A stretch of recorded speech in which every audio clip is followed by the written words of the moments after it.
Arctic Wildlife Refuge. All right. Oh, hey, I'm making those notes, Pastor Lindsey. Definitely. The startling part is everything that's taking place in the Middle East now. I knew it 5 months in advance. I came on radio shows all over America.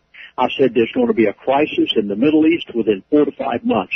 4 months later, it took place in Egypt. Now it's moved to Libya. It will move on and on. They want it in Saudi Arabia. Mark my words, it will take place, and when it does, the majority of the oil for the United States of America will be cut off, and it will cause such disaster in this country. Folks, you must make preparations now. Well, and what you're talking about is a week and a half away. I mean, you're talking about, you said March 11th. Okay, that's a week and a half away. I'm not sure what can people do in a week and a half. What kind of preparations do you think what you're talking about is of such vast import and significance. How does one prepare for that? Well, I did not say that the day of rage will be totally successful overnight. Now, if the Muslim Brotherhood and the elite have their way, on March the 11th, the day of rage in Saudi Arabia will be successful. But the king in Saudi Arabia is moving in troops, tanks, everything imaginable into Bahrain and other parts of Saudi Arabia to keep it from happening. And just as it took many weeks for Egypt to develop the day it did, the way that Libya is going right now, Gaddafi has no intentions of stepping down. He says, and he made the statement this morning, I was startled. This was on national news. Gaddafi said this morning, I will turn Libya into a living hell before I die. And he will. He will blow up those oil fields. He will kill no telling how many thousands before it happens. And the same way in Saudi Arabia. It may not happen overnight, but you have been told in advance what's going to happen. You've been told why they're doing it, and you can watch. What's going to affect you most, of course, is the price at the gas pump.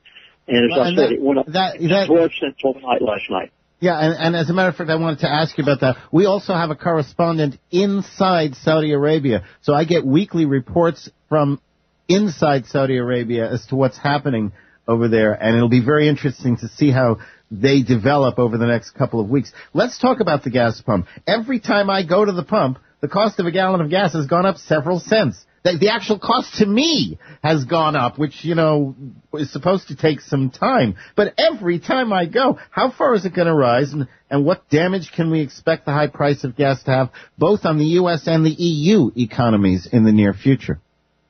Well, the truth of the matter is the price of gasoline at the gas pump is not going up at all.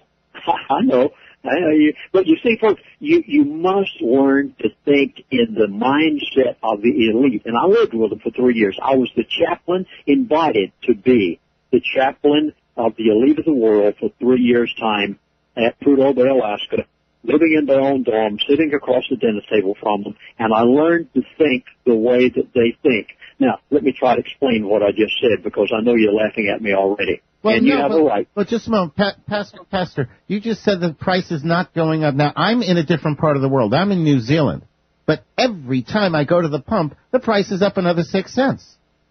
And it is here in America, too. It went up 12 cents overnight last night. But the price of gasoline didn't change one bit. Now, bear with me, and you'll understand what I'm talking about. Gasoline is 4 quarts to a gallon. There's still 4 quarts to that gallon today after it went up 12 cents last night. The gasoline itself has not changed in price at all. The only thing that has changed is the currency that you're purchasing the gasoline with has diminished in its purchasing power. The price of gold, it hasn't gone up from $600 to $700 an ounce to $1,525 an ounce today. The gold hasn't changed at all. It's still 1 ounce of gold. The only thing that has changed is the currency, the United States dollar. As of this morning, the United States dollar is 76.73, and it has been predicted that when it gets to 75, which it will right around the corner, when it gets to 75, it's going in free fall. The gasoline may be $7 a gallon, but you're not paying $7 a gallon. The currency, it's 4 quarts to the gallon. It's the currency that you have to purchase it with that has debased to the point that it is becoming worthless. At the same time, the T-bills and the Federal Reserve issues that these countries have accepted, they realize they've been double-crossed all of a sudden. They know that these things, this is nothing but a piece of paper that is becoming worthless. And I told you back 2 years ago that I was told by the elite, if it's written on a piece of paper, it's worth the paper it's written on, Brent. So you're saying that the rapid increases, almost on a daily basis, are due to the devaluation of the dollar, but there also it has to also include all this stuff going on in the Middle East, all the, the Suez Canal, if anything happens in the volatility of Egypt and there's an interruption in Suez, you have Iran warships down there, you have what's coming, you say, in Saudi Arabia. This has to affect the price of oil, which in turn, doesn't that also play a part in what we're seeing today? It affects the value of the dollar. Let me try to explain. Just a few months ago, Russia and China made an agreement. Russia said, I will supply you. By the way, last year, Russia became the number one supplier of crude oil on the face of the earth because of their super deep wells, and they surpassed Saudi Arabia as of last year. Russia said, we will supply China with all of the natural gas and crude oil that they want, but the dollar will not be used in the transfer.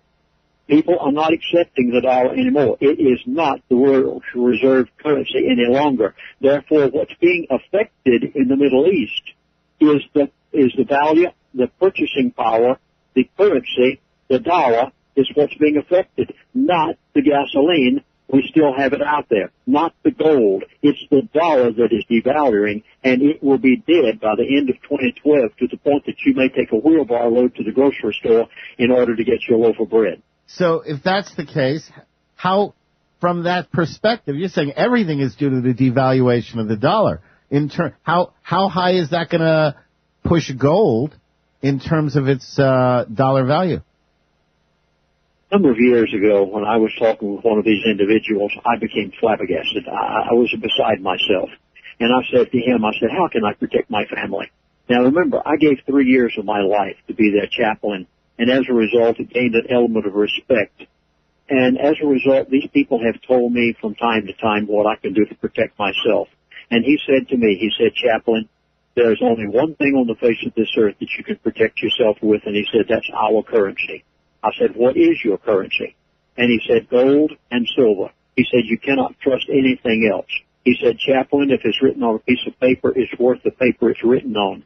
Now, the only way that you can protect yourself is if you have bought gold and silver. And where is it going to go? Wouldn't surprise me one iota to see gold $3,000 an ounce. And to see silver $50 an ounce. It could very easily happen. It's going up exponentially over the last few days as a result of what's happening in the Middle East, Brent. And I wouldn't be surprised to see that either. New world currency is going to be backed in gold, but they must get gold, just like they do crude oil, had to be taken to $200 an ounce before they'd open up barrels before they'd open up America's oil fields. Gold and silver must get gold probably to $3,000 an ounce before they come in with a new world currency, which will be backed by gold, but gold at that point will be worth so much that the new currency being backed by will have some credence. Now, you mentioned earlier it's time to prepare, and I understand preparation means get gold and silver so that you have economic substance. But is there anything else that you recommend to people, preparations they should take in anticipation of a collapse of civilization as we have come to know it? Yes, there positively is, and you can. You can sleep well at night. You do not have to look behind bushes every place that you go. There is a way to protect yourself. Now, it took me 3 hours to explain this. We just finished on Saturday producing. We thought there would be one DVD. After the crew filmed us for an hour, we came to a second. He said, you've gone 2 hours. I said, I'm nowhere near through. The camera crew was beside themselves. They had never heard anything like this before. We went 3 solid hours in this new, whatever this new DVD type of doing things are. They say you can only put an hour to an hour and 15 minutes on one DVD disc. We are producing right now, it'll be out any day now, a 3 DVD series, everything. Where's the dollar going? what's going to happen in the Middle East, 13 things that you must do immediately.